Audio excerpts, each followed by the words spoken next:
initiated coverage on a new company here, Pat. So, let's talk about Twilio. I started following Twilio more closely, working with Segment, a customer data platform that was acquired for $3.2 billion by Twilio last year. But a lot of people maybe do or don't know Twilio, but Twilio is one of the biggest, in terms of being able to help companies reach customers in the channels of their choice. So when you get messages, texts, when you get SMSs, WhatsApp, things through Facebook, from companies that are putting that right channel, right message, right time. Twilio is oftentimes the power behind that. And that company had a huge year-over-year growth. It saw its fourth quarter up 65% to $548 million year-over-year.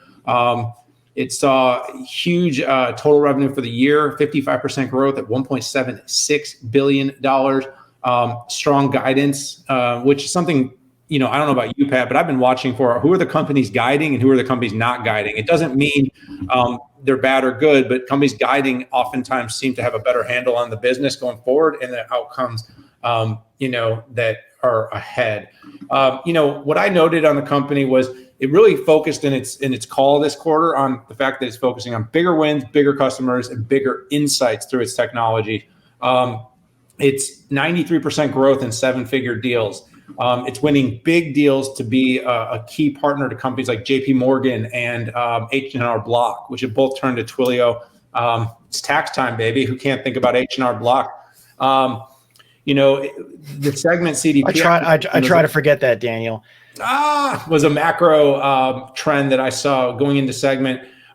Customer data platforms are huge, and with their ability to reach customers in the right channel at the right time, getting the rest of that omni-channel, being able to use more data successfully was a really interesting move, and it enables them to start competing with the likes of Microsoft, SAP, Oracle, Salesforce that we just talked about. So overall, this company is a really interesting kind of tech phenomenon. Right at the right moment. The COVID-19 shutdown, the rapid digital transformation all really paved a clear path for Twilio and its platform to help people deliver the right messaging to their customers in the cloud. And so everything in the earnings were pretty positive.